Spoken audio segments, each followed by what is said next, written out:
저 말인가요? 내 이름은 종타쿠 오덕이죠. 오늘은 인기 애니메이션 귀멸의 칼날에서 나오는 큰 에피소드 중 하나인 무한열차 편을 리뷰해보는 시간을 갖겠습니다. 이 영상에는 원작의 스포일러와 개인적인 견해가 있으니 그 점 유의하시길 바랍니다. 大丈夫ですか? 그럼 시작해볼까요? 만화에는 여러가지 큰 에피소드가 있고 그 에피소드가 모여 하나의 큰 스토리를 이루고 있죠. 귀멸의 칼날에서 나오는 큰 에피소드를 나눠보자면, 탄지로가 귀살대원이 되고 나타구모산에서 하연일 루이를 퇴치하는 것까지가 에피소드 1, 나타구모산에서 살아남아 주아페이를 거치고 회복 후 무한열차 임무로 떠나는 것이 에피소드 2, 무한열차에서 살아남고 회복을 한 후 음주우주탱행과 함께 유곽 임무로 떠나는 것이 에피소드 3, 상현 6을 퇴치하고 부러진 칼을 수리하러 대장장이 마을로 떠나 상현 4, 5와 싸우는 것이 에피소드 4, 합동강화 훈련을 통해 마지막 싸움을 준비하고 최종 국면으로 돌입하는 것이 에피소드 5, 이렇게 나눠져 있다고 생각을 합니다. 애니메이션에서는 분량 때문에 에피소드 2에 해당하는 주아페이와 전집중호흡 상중을 익히는 과정을 시즌 1에 몰아넣었고 무한열차 임무 부분을 따로 극장판으로 만들었죠. 이번 영상에서는 무한열차 임무 위주로 분석이라기보단 리뷰, 개인적으로 봤을 때 느꼈던 플롯들의 평가를 해볼게요. 이 리뷰 영상은 무한열차 편을 이미 읽거나 시청하신 분들과 함께 공감하기 위한 영상이기에 자세한 스토리 내용까지는 나열하지 않겠습니다. 일단 무한열차의 임무의 에피소드는 몇 가지 플롯으로 나누어져 있습니다. 첫 번째는 렌고쿠 큐즈로와의 만남이죠.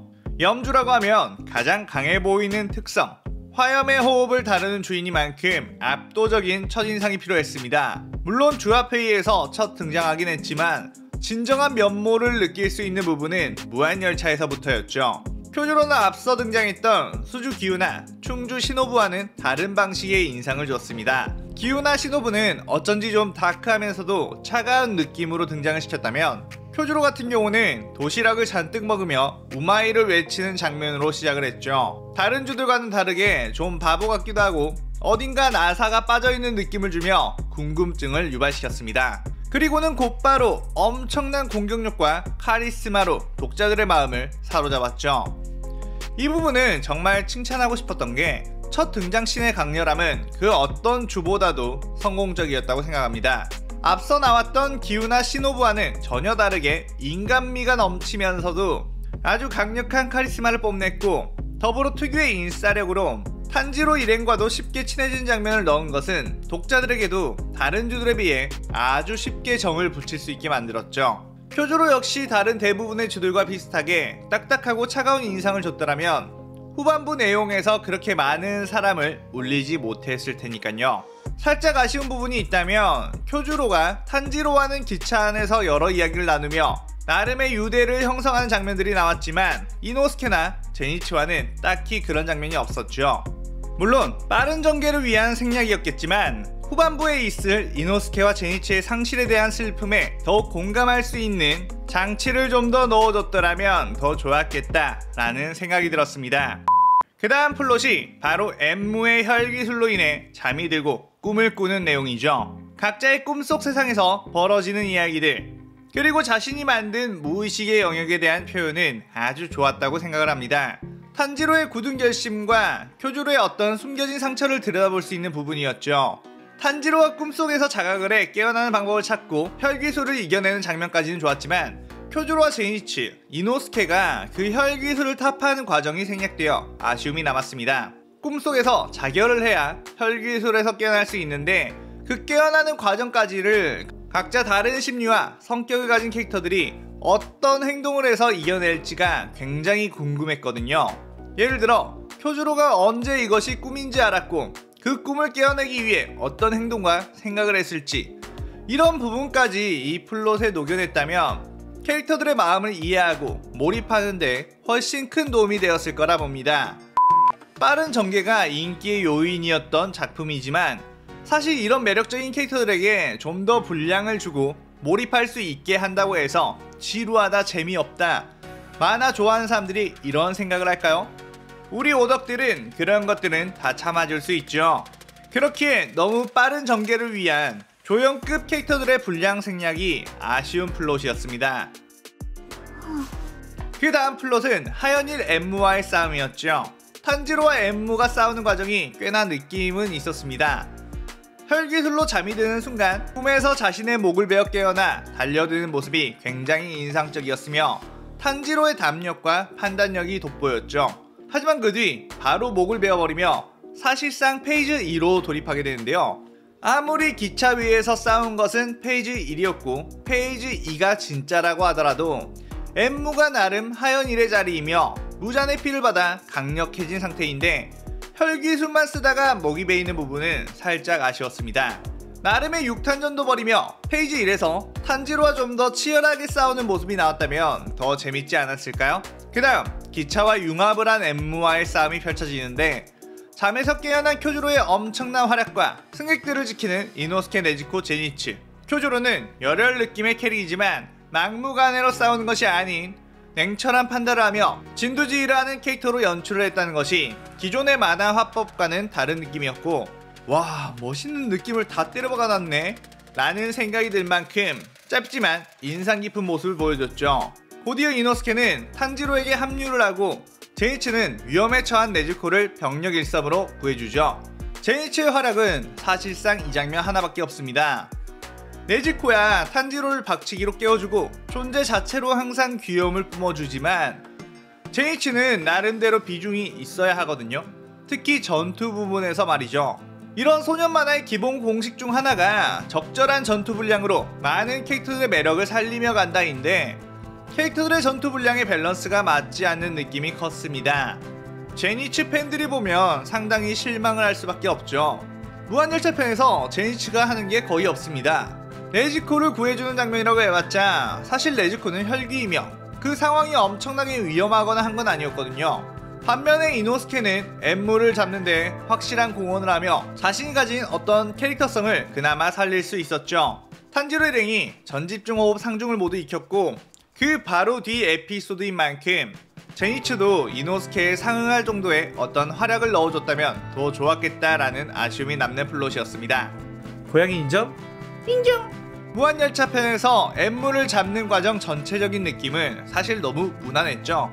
엠무는 뭔가 나타구모산 루이 때 느꼈던 와 저거 어떻게 이기냐? 하는 불안이나 압도적인 포스가 빌런으로서 부족했고 아무리 후에 나오는 아카자 때문에 임팩트가 낮게 설정되어 있다고 해도 무잔의 하연 속창에서도 살아남고 꽤나 사이코적인 첫인상으로 인해 좀 더 많은 걸 보여줄 것 같았지만 앞서 빌드업된 과정치고는 빌런으로서 매력은 상당히 아쉬운 편이었습니다. 하다못해 지금까지 혈기 서사 과정에 대부분 포함되어 있던 인간 시절의 모습이 생략이 되어 있죠. 나중에 따로 무한열차 극장판 개봉 기념으로 엠무의 인간 시절 과거가 공개되긴 했지만 아니 이렇게 할 수 있는 거면서 하지 않았다는 것은 너무 빨리빨리 전개하고 돈 번 다음에 은퇴해야지 하는 마음이 느껴진다고나 할까요? 무한열차가 흥행한 후에 엠무의 과거를 공개했다는 것 자체가 많은 사람들의 피드백에서 왜 엠무의 과거사는 보여주지 않았냐는 것이 많았다는 것을 반증하는 것 같습니다. 엠무의 과거를 많은 분들이 잘 모르실 텐데 인간 시절에 현실과 꿈을 잘 구분하지 못했을 뿐더러 의사도 아니면서 최면요법을 악용해 병에 걸려 남은 생이 짧은 사람에게 건강해졌다고 믿게 해놓은 뒤 나중에 사실은 전부 거짓말이었다고 말하며 짜릿함을 느꼈다고 합니다. 이런 과거를 본편에도 넣어줬더라면 더 엠무를 잡는 것에 대한 통쾌함이 컸을 것 같습니다. 그 다음 사실상 무한열차 편의 하이라이트죠. 상현삼 아카자가 갑툭튀하는 부분은 예상치 못한 느낌이라고나 할까요? 엠무만 잡고 끝났으면 뭔가 확실히 심심하고 무난한 에피소드였을 텐데 상현 6, 5, 4를 건너뛰고 3의 숫자가 상현 중 가장 먼저 나오는 전개는 임팩트가 강할 수밖에 없었죠. 거기에 압도적인 강함을 보여주며 와 저건 진짜 반칙 아닌가 싶게 만들었습니다. 그에 상응하게끔 쿄조로의 여러가지 기술과 전투력을 보여주며 갑자기 재미가 넘치게 만들었죠. 물론 만화 원작은 정말 빠르게 전투가 끝이 나버렸지만 유포테이블에서 만든 극장판의 전투씬은 정말 역대급 작화를 보여주며 이게 애니메이션의 미래다 라고 느끼게 만들어졌습니다. 하지만 역시나 아카자의 강력함 앞에서 쿄조로가 치명상을 입게 되는데, 그때 불굴의 의지로 끝까지 마음을 불태우며 싸우는 쿄조로의 모습은 이거 대박이다, 이 작품 떡상한다 라고 느꼈습니다. 하지만 쿄조로는 그 이후 전사했고, 죽기 전 엄마를 떠올리며 웃는 장면의 연출은 이런 소년 액션 만화 속 웅장한 슬픈 장면들 중 역대로 손꼽히지 않을까 싶을 정도로 구성이 괜찮았습니다.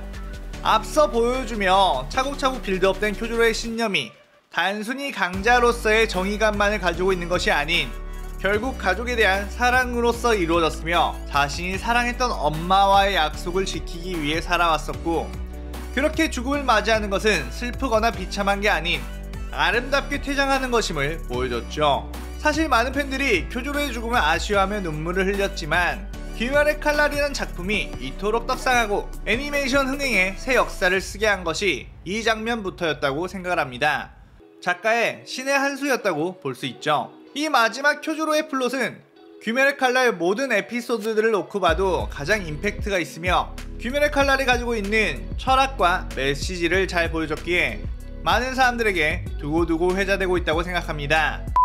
그리고 아카자가 태양을 피해 자신의 팔을 뽑아내고 도망가는 장면 또한 대칭점으로서 꽤나 멋진 연출을 했다고 보는데, 둘 다 강한 힘을 가지고 있었지만 한쪽은 자신의 죽음이 다가오자 어떤 것이든 포기하며 도망가려고 했고, 한쪽은 자신의 죽음이 다가와도 어떤 것이든 포기하지 않고 끝까지 부여잡고 있었습니다. 잘못된 신념을 가지고 있는 아카자는 등을 보이고 도망을 갔고, 옳은 신념을 가지고 있는 쿄조로는 끝까지 앞을 보며 쓰러지지 않은 채 죽음을 맞이했죠. 무한열차 에피소드는 크게 놓고 봤을 때 완벽히 좋은 에피소드는 아닙니다. 확실히 아쉬운 플롯들이 존재하며 더 재밌게 만들 수 있는 에피소드였죠. 하지만 후반부의 플롯 하나만으로 아쉬운 부분을 다 커버하며 귀멸의 칼날 최고의 에피소드로 자리잡게 했다는 것이 대단하다고 생각을 합니다. 자, 이렇게 무한열차 에피소드의 큰 플롯별로 리뷰를 해보는 시간을 가져봤습니다. 무한열차 편에 대한 여러분들의 생각을 자유롭게 댓글로 남겨주세요. 오늘의 오덕일기는 이것으로 마치겠습니다. 오늘 영상 재밌게 보셨다면 좋아요, 구독, 알림 설정 누르는 거 잊지 마시고요. 친구들에게도 은근슬쩍 소문내주신다면 참 감사하겠습니다. 그럼 오늘은 이만. 사요나라. 사요나라.